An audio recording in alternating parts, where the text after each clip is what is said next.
Tonight we're joined with Samuel F, a graphic designer and a true geek at heart. Samuel comes to us from Brittany, moved to Glasgow 6 years ago. He started in the UK working with Model Hub, a Los Angeles-based fashion company, via Frenetic Studio. When the project was sold to Indian company, he was hired to work on Eve Collective localisation. And 2 years ago convinced a large Scottish civil engineer firm to be their in-house designer. He's an avid photographer.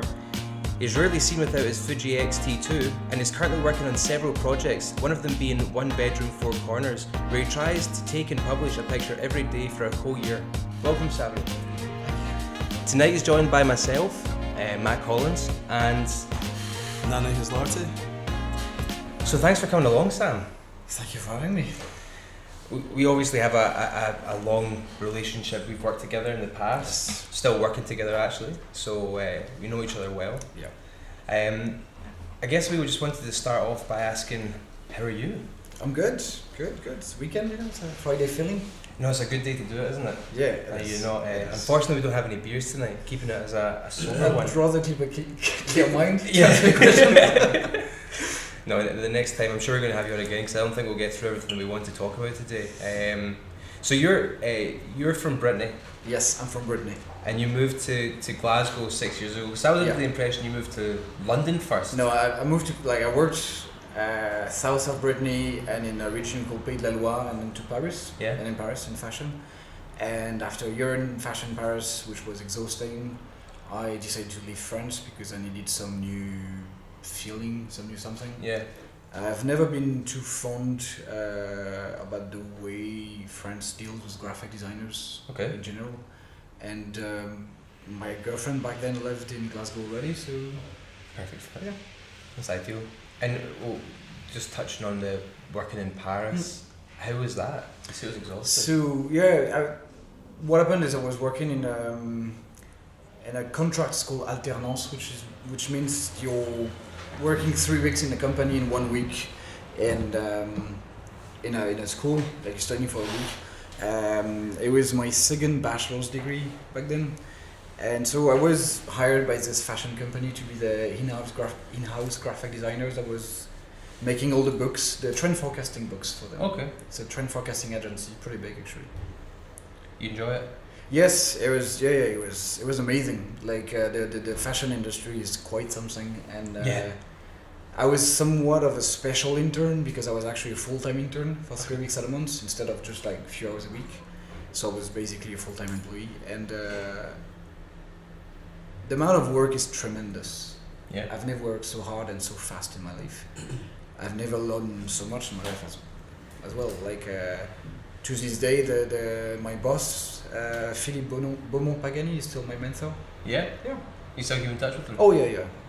That's awesome. Everything I do, I still submit to him, to his validation, because I still look up to him today, so yeah. So how old were you when you started?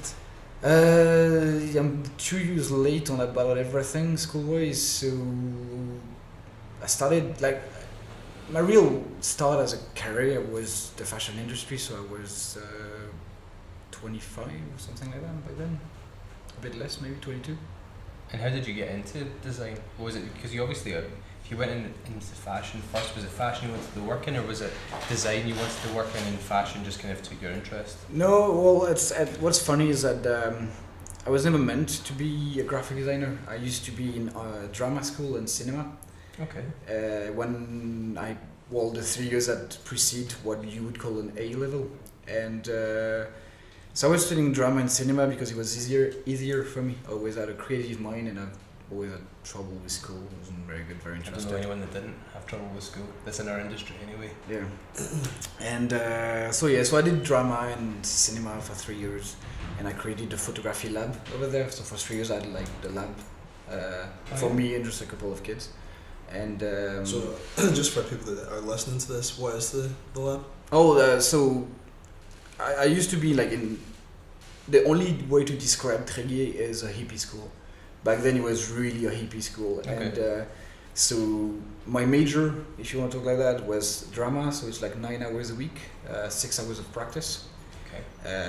Cinema, which is 2 hours of practice, or 4 hours of practice and a few hours of theory. And there was no photography lessons, no photography classes. So I went as a headmaster basically and asked to get a local and to create a photography lab, and he did. So for 3 years I was having this lab for me and my friends, and we just did film photography. Oh yeah? Yeah. And so I was in boarding school, and my roommates were absolutely batshit crazy and annoying. They would just not sleep at night and work on applied arts all night long. Yeah. And it drove me nuts because I couldn't sleep. Like, That I would come back on yeah. weekends and my parents didn't sleep for 2 days because I didn't sleep for the whole week. And for some reason it gave me taste of graphic design in applied arts, and that's how I discovered it. Yeah. And I came back one day to my parents and said I want to be a graphic designer. And then did you go and study graphic design? Yeah, I studied like for 5 years in total. Okay. And my last internship was in fashion, and I realized that I really like that. So Okay. That's awesome. And so, just so I can get a picture of it, you obviously started out and you were still wanting to go into the creative arts, which is why you ended up. Yes. Was it film you were interested in particular, or was it being an actor that No. drew you to it? Well, my parents own their own drama company. My Okay. mom used to be a director in drama and an actress. My dad's a writer. He writes plays, and he's working on his novel. My older brother is an actor, director, writer. So it goes in a company, you know. And so my parents saw that I wasn't the strongest at school and found it fit for me to go in more like culturally engaging teachings and more, Yeah. tangible knowledges. And it worked, because the only thing I've ever been good at all my life was English. The rest of it was just not interesting. See, I find that all the time. Like, whenever I'm speaking to other designers, I think maybe you've come across the same thing, but none of us were very good at school. Like Yeah. that conventional concept of school, of like you go to school and you get hires in physics, chemistry, maths, English, and then French, Yeah. and then you go and get a job. Yeah. Whereas I don't know anybody in our industry that was like heading to be a lawyer, and then only there's people, I guess, that have become lawyers and then gone, actually no, I want to be a graphic designer, but most of us tended to have no interest in writing answers on paper. We wanted to draw and create. Yeah, I think school doesn't really cater towards feeding that curiosity, you know. Well, the main problem with school is the way we organize children is by age, which is absurd. Because Yeah. there's nothing less common to kids than age. Like, I'm 2 years late in school because I'm 2 years late in my brain. Like, I'm just slow, and that's fine by me, Yeah. And when I was in school, it was nothing visually engaging, and my mind only works by images. That's just the way it works. So, yeah, no, I've But basically also- failed classes after classes because it was not engaging. A lot of schools are like prisons. Well, my schools were not that bad. I mean, well, this age when you're like 11, 12, 14, that was dead awful for me. And that's why my parents were like, okay, we need to change him because he's just gonna fail everything. So I don't know what it was like. Obviously, for you, maybe the school system is different. But see, when you get past primary 3 in the UK, you kind of like, I don't know. Was that the same for you? Right. You have the little school and then the big school, and then when you got in past primary 3, you moved to the big school. Yeah. And that was like you were in the corridor with the 4, 5, 6, and 7s, like the adults, and everything becomes sterile at that point. So like there was in my primary school, there was 2 parts to the school. There was the baby school, which is year 1 to 3, and everything was colourful, and the carpet was red, and Yeah, I think I know pictures what you on the mean, yes. wall. And then when you go to 4, 5, 6, and 7, you get relegated to the back of the school where everything's made of concrete, and there's no pictures on the wall, and it's just award certificates. yeah, I think I know what you mean. The problem with me is that your school system is so different to mine that it's very hard for me to relate to the ages and classes.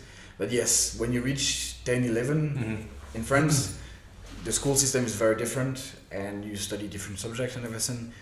And I don't know anyone that actually enjoyed those years besides my little brother, but he's an alien. But yeah, it's a weird phase of every teenager where everything is bad and annoying. But that's the thing I was kind of getting at, was the primary 1 to 3, they still want you to draw. You know, they want you to create, and then they put those pictures on the wall, and they celebrate the fact that you've created these nice things.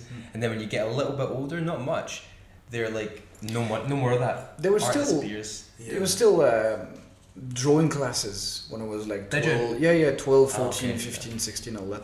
The thing is, I was so taken down by all the things that I could not understand, like physics and mathematics and all that, that I don't remember being particularly any good at drawing, and it wasn't triggered yet. The only thing I was ever proud of in primary school was I did, I know this is really sad, but I did a portrait painting.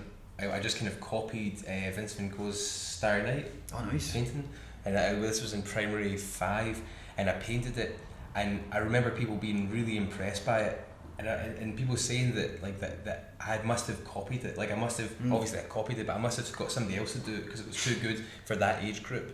And I remember that's the only memory I have of primary school where I felt like I was validated, like I did a good job. Everything else was just a shit show. I think just the first time my parents really realized I was that creative is when I was really wee, like I was 5 or 6 years old. Yeah. My teacher told my parents he's extremely good at telling stories. Like I don't even tell stories for the kids to go nap at afternoon. He just does because he's good at it. But the other thing I just realized is my parents once went in the attic when my brother and I used to play, and I discovered there was probably 2,000 Warhammer's characters all painted and made superbly well and everything.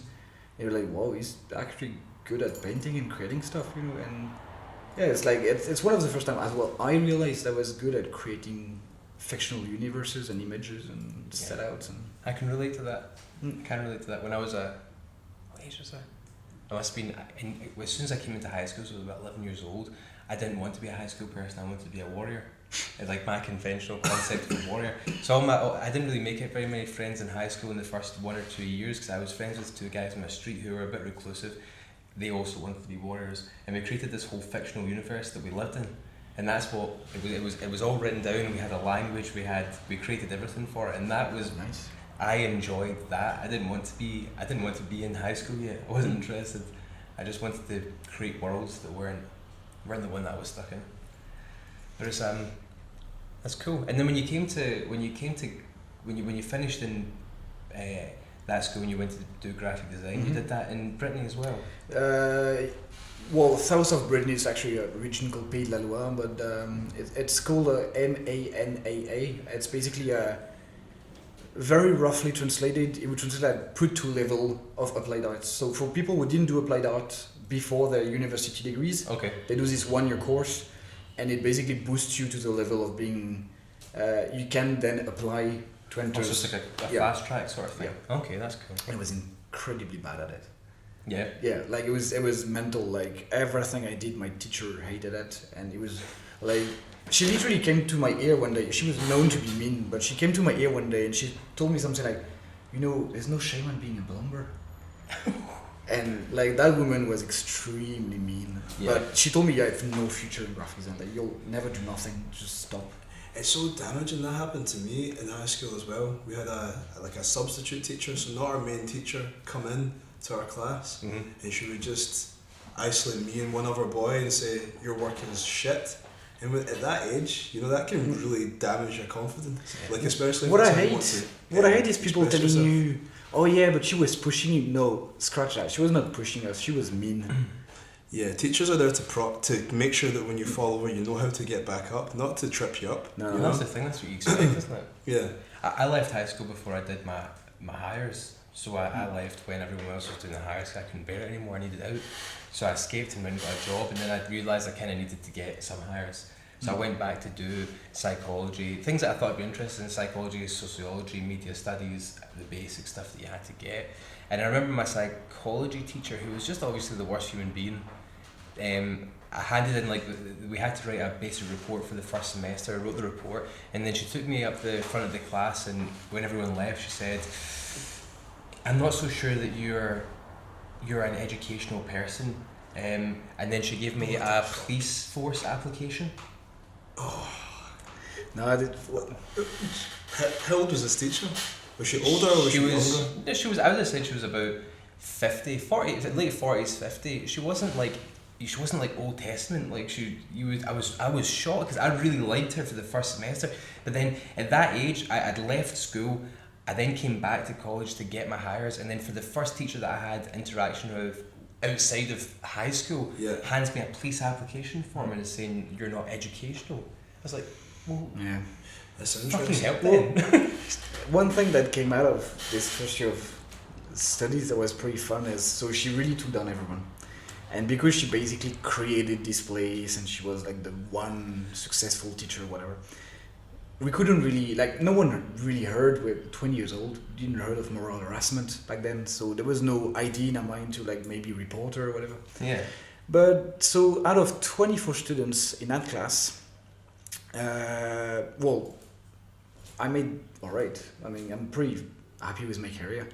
But one of my colleagues was, he went to a school called Les Arts Décoratifs, which is an extremely prestigious school in France. And he was the first publicly funded, you know, when you get a grant, first grant student to enter this school ever, because he was so talented that the school managed for him to get a grant to get there, although it's an extremely expensive school. Someone else ended up being the editor for Michael Gondry in my class. So there was a few of us that literally like was like, yeah, you took us down, but we're actually 10 times better than you could possibly be. And that was when we realized we're all like so high at some point. Well, you know, with all due modesty, it was kind of fun because she was like, well, that person like. She was so mean. She decided to cancel her retirement, not to end up on our class. That's how bad she. And she tried to convince my graphic design teacher not to take me in that class because I was supposedly so bad. Jesus. That seems to be, sadly, that seems to be a common trait amongst teachers, lecturers, and tutors. Yeah. And like we had a tutor in college who was convinced that we would have to move to London because there was no jobs in design north of London. And if we'd listened to that, we would have ended up working, we would end up moving, working in our agency, probably not enjoying it as much as we are enjoying doing our own agency. And just what kind of attitude is that for anybody in education to be like, yeah, you're not going to find a job here, so you should just leave. Well, I didn't change my mind. I'll still be a teacher one day, so yeah. No, I want to go back one day when we when things can slow down a little bit for us and we can not take as much of an involved force in the agency. I would like to do some teaching. It doesn't always appeal dreamed to me. of it. Yeah. Because I'd like to do it not shit. I'd like to not do it not shit. Do it shit. Good with words. Yeah, do it better than the people that taught me. Well, actually, even if I didn't have such a good scholarity, is that a word in there? Yeah. Yeah. I actually had a few amazing teachers. Did you? And yeah, and my inspiration to become a teacher is because some of my graphic design teachers were just amazing. And Philippe Beaumont in Carlin International was so inspiring to me. He was so good as a mentor that I just like one day, maybe after like 10 years of teaching, there's gonna be one person that, you know, I'm gonna be that good for him or for her, or you know. And yeah, so yeah, I'll be a teacher. That's a good idea. That's a cool thing. I mean, I think it's a good thing to have a goal like that where you give back, you go and change other people's minds. Because that's it. We're going to do a talk in a primary school in 2 weeks. It's next week actually. It's next week. Yeah. It's next week. Just to talk about technology to these kids in primary 6 and 7, because I don't think anybody ever gets told that there's really cool jobs in design and technology at that age. I don't want to be a primary school teacher because I think that's maybe too early to do design or to do, well, who knows, maybe in the future they'll be teaching coding to primary 1s instead of arts, so I'm not sure it's a good idea, but so we're going to go and do that, and I think it's a nice thing to go and be able to speak to other people and maybe help them realise a course of life that would never have been offered to them had they just stuck on the straight path of get your hires, go to university, I think lawyer. Yeah, I think design is really underrated, especially in education, because you can work in any industry, and for us being developers and designers, it can translate into anything, and you can solve real world problems, and nobody ever put that on the table as an option when we were growing up. It's something that we've all had to discover ourselves by finding it in different industries or doing things that we didn't want to do, and you know, finding a way to express ourselves, which design seems to be. I don't know, I feel really fortunate that we're here, you know. We're here. Like, Yeah. So do I. Oh, They could have gone a totally different way. Had they probably been an accountant. You know, being paid to solve problems by what you think Yeah. is just such a liberating feeling. Yeah. So when you got to Glasgow, what was the first thing you did? Did you already have a job lined up, or was it? The first thing I did to Glasgow was to rip off unemployment benefits from France. That was not my proudest move, but you know, like you have to live on something. Yeah, absolutely, of course. Sorry, France. And These immigrants coming over here, yeah, taking our fucking taxes. immigrants. No, like basically what happened, and I like as far as this is a true story. I searched for a job for 6 months and I found nothing. And there was this. Were you picky? Yeah, pretty. You're being picky. Yeah. There's this community. You weren't going to McDonald's and say that. No. Yeah. No, like I literally don't do that. Like I'd work in pubs. That's not my thing. I'll never do it. And so I was looking for a job, couldn't find any. And there's this community of designers in Glasgow on internet. It's like it's a number, I think the name, whatever. So I was on this place and basically I posted a rant. I was like, for fuck's sake, like I'm talented and I've got diplomas and I can't find a damn job. Like what the hell is wrong with this place? And someone mailed me, is like, oh, I've seen your rant on on this forum. Do you want to come for an interview? I was like, seriously? Yeah. Oh, shit. I was like, okay, well, cool. And I went to see him and I got hired on the spot. Oh yeah. Yeah, in a fashion company. Yeah. There you go. Yeah. It was fun. So kids, if you're listening, post angry rants on the internet because That's how you get jobs. better than LinkedIn, better than posting a CV. I still don't know the point of LinkedIn. To this day, I see I don't like think point anyone in knows this the network. point. You know what? I've been trying to treat it like the gym. You know, like nobody enjoys lifting heavy weights. Well, until you get a little bit bigger, and then you enjoy it. So in my mind, if I you think- train at it, maybe. I think it really works for like accountants and I don't know, like people with non-creative jobs. Yeah. But What really annoys me about it is people posting on it about how creative they are, but it's not creative.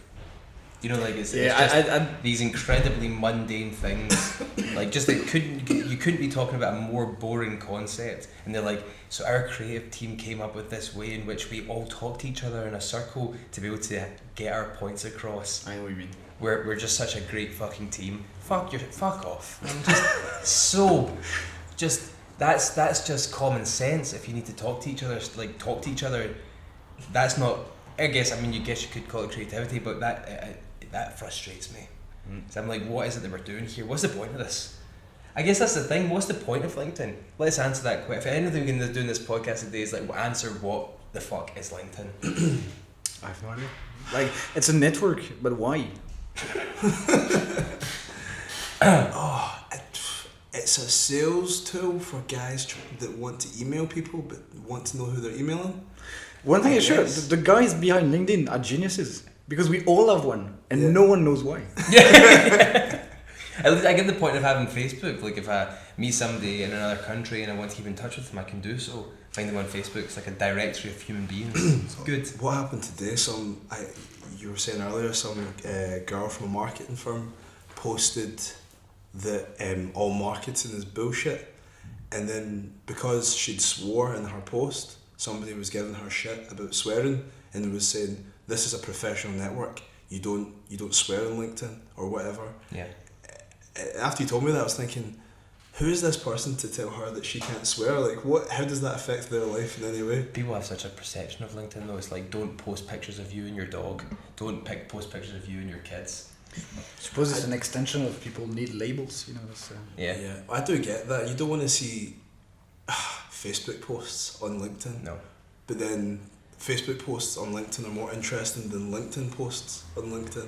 But then there's like this fine line. It's like you can't post about your family, but you can post about bringing your dog to work. And the world goes insane.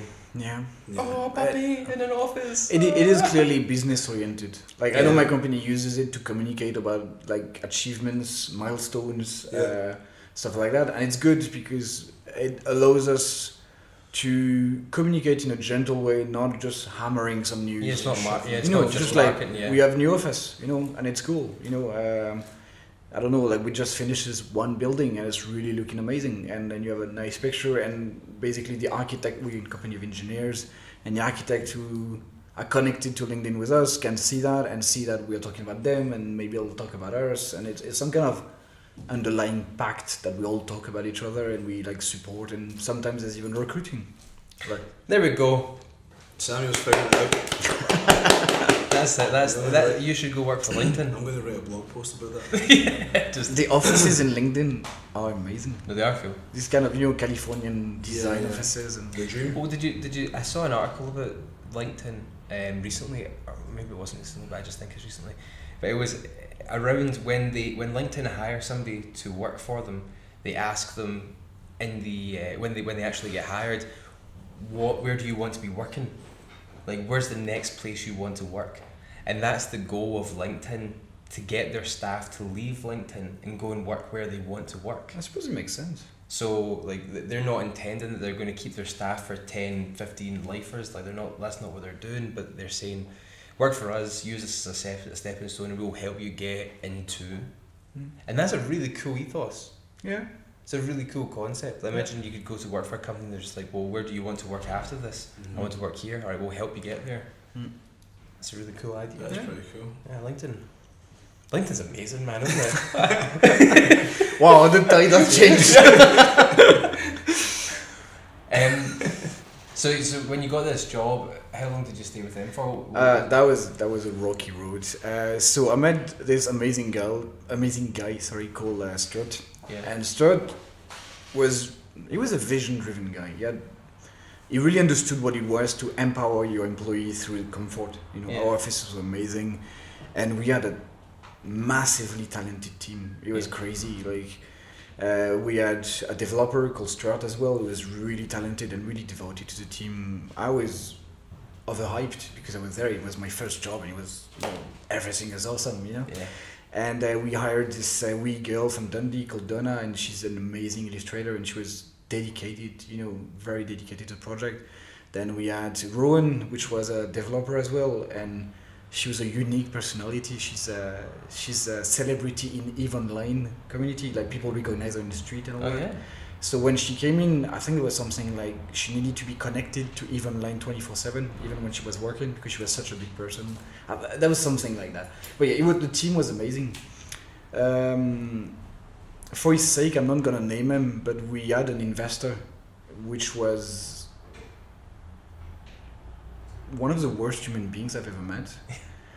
Not only was he misogynistic, but he was completely bad at everything he was doing, and he just ran the company through the ground.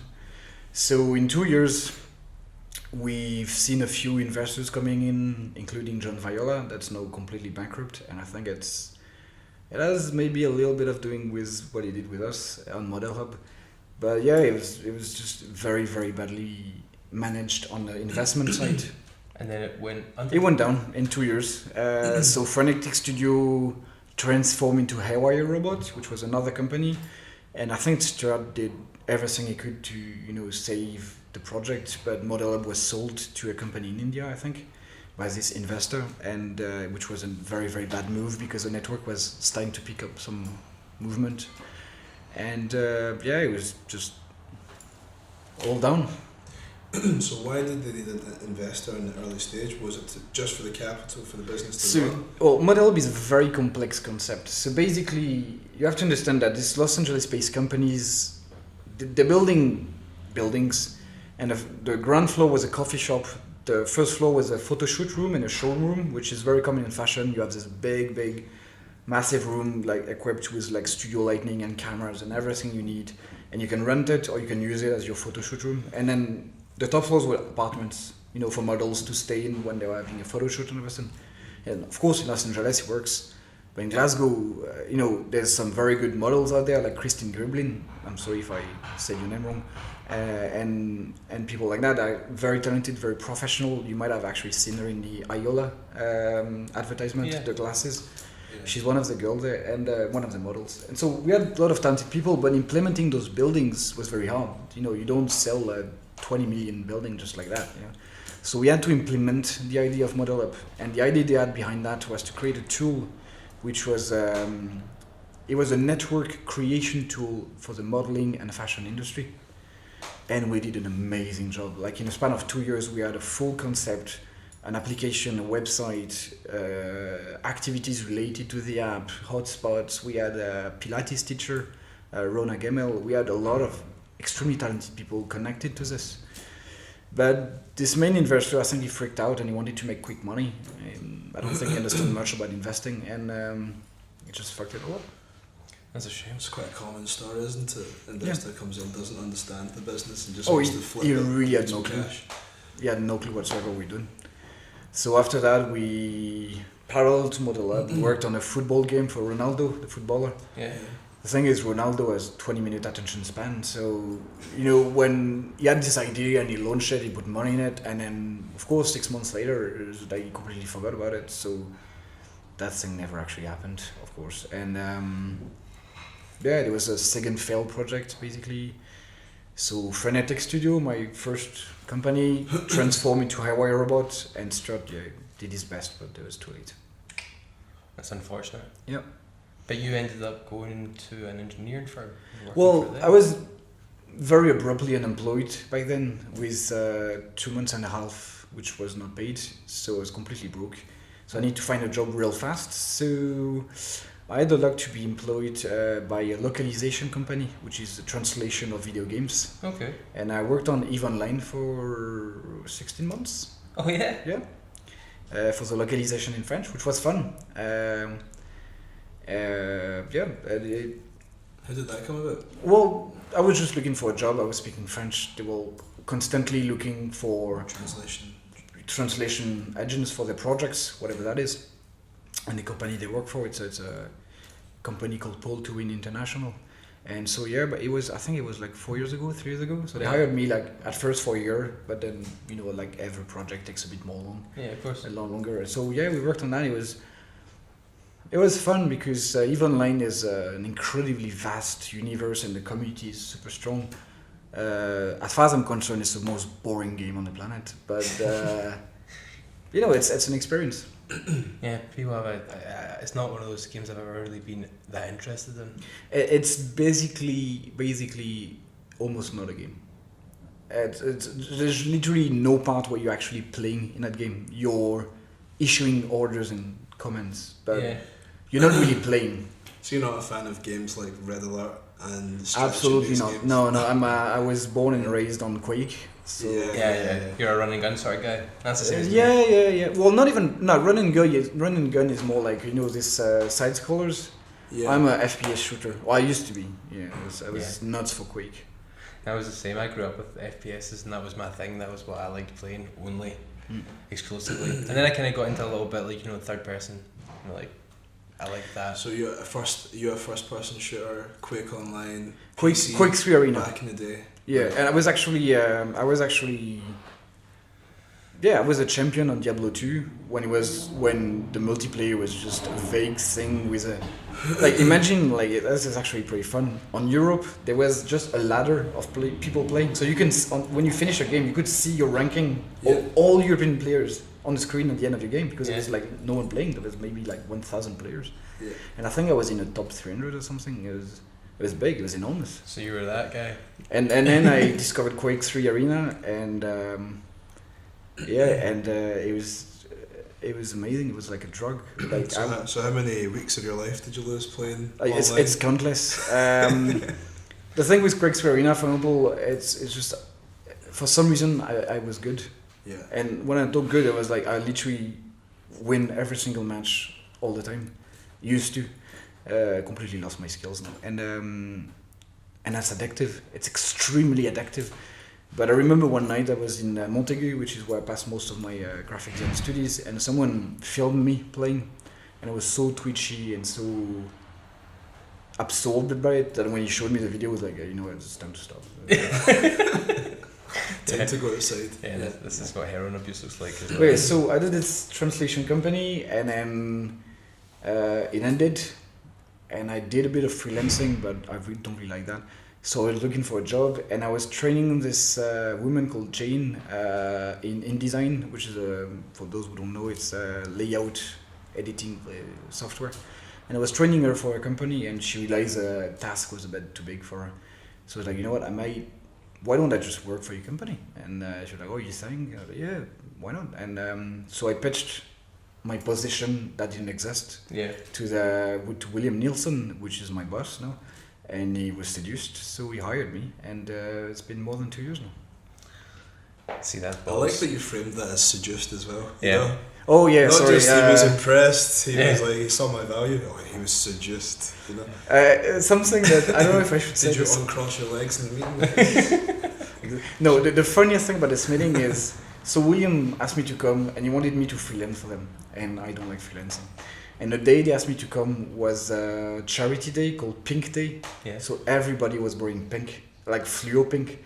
So I had basically a job meeting interview with people wearing pink wigs and like pink scarves. Was William wearing a pink? And yeah, no, William, no, but Malcolm Buchanan, which is a vice director, Right. second director, he was wearing this pink, tie and all. It was like, what the hell?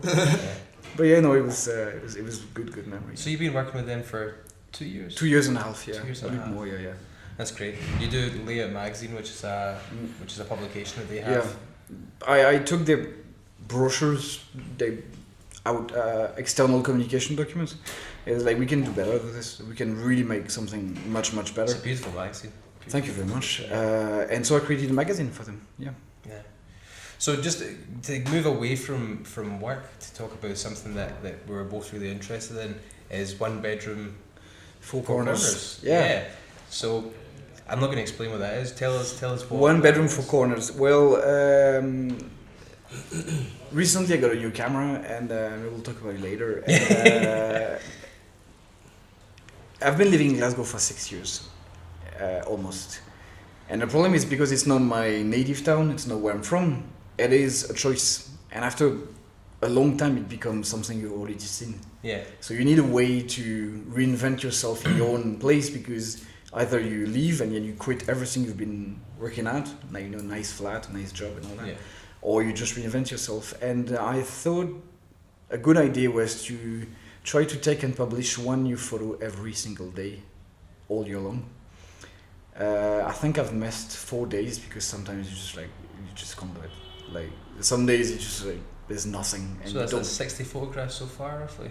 Something like that, yeah, because it's been lasting for more than 2 months. So yeah, Yeah. I think I missed 4 days. Yeah.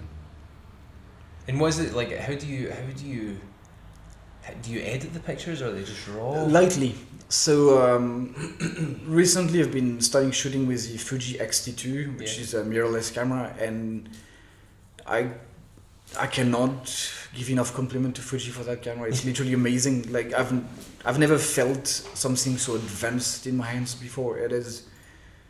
The camera reacts so fast and so perfectly to every possible situation. It's literally amazing. Yeah. Like I was shooting randomly in the street earlier, and the autofocus is extremely sharp. They have these film simulations, which are basically filters, but they're not massive. They're just like black and white, but a certain black and white, a lighter black and white, a color, a bit more color.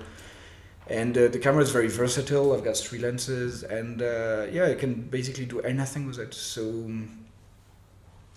it's very good for that to try to, like, if you look at one bedroom, 4 corners, it's photos of very, very different things.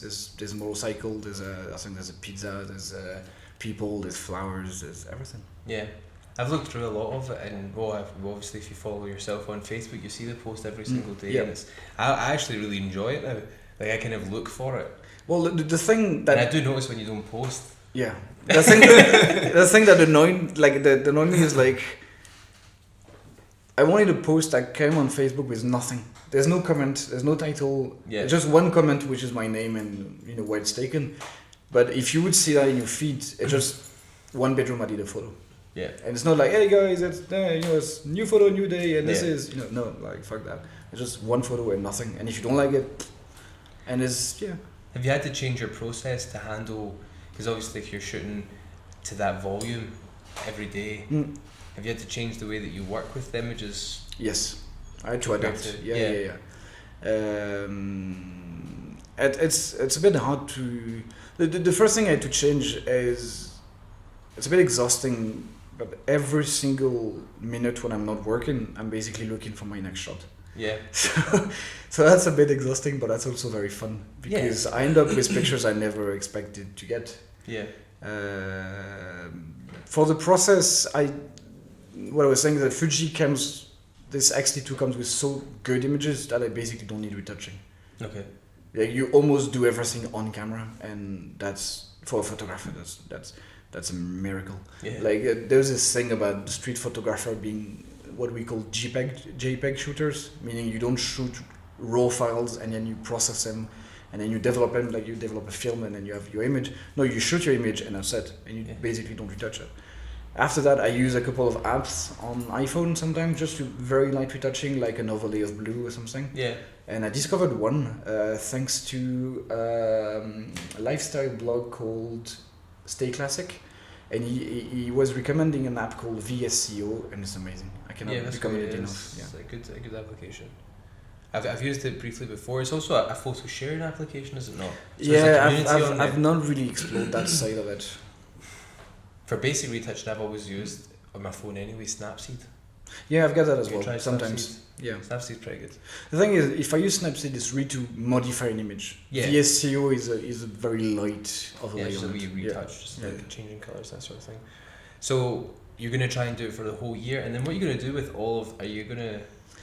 Well, it's been 2 months already, and I haven't started that. But I suppose every year, if I continue all my life, which is a bit challenging, I might just keep the best of it, like I do on my website, Inner Thrills, right now, and just make a book out of it. I don't know. That's what I was gonna say. It'd be like a really cool opportunity to make a sweet book.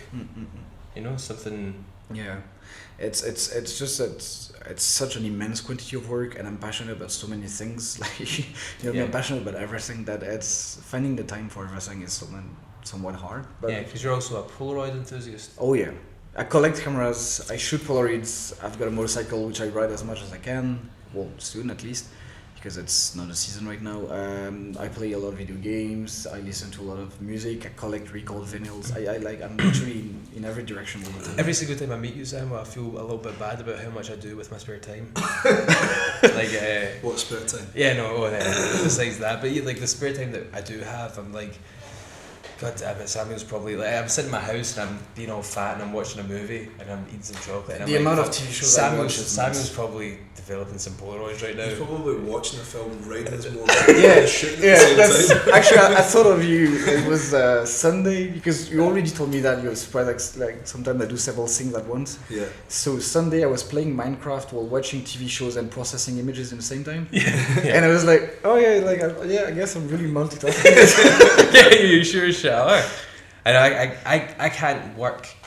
I find it very difficult to work without something on in the background. I can't deal with it. I can't deal with that silence. You are a silent sort of guy. You like to be in the moment dealing with that one thing. If it's something creative like sketching or drawing, I need something music or something in the background. But if I'm trying to solve a bit of code that I just can't get my head around, I need absolute. That's silence. my only exception. I hardly ever code in CSS and HTML, but when I do, and I actually need silence, and I don't really understand it, but yeah. I think it's just a different part of your very brain much that you're using, Yeah, right? I suppose. I like listening to podcasts. That's my thing. If I'm doing something creative, like In I'm learning Frenetic, and the fastest work after Carlin International in Paris, the fastest work I ever done in Frenetic, when I was in this design company, was when I was watching TV shows in the same time as working.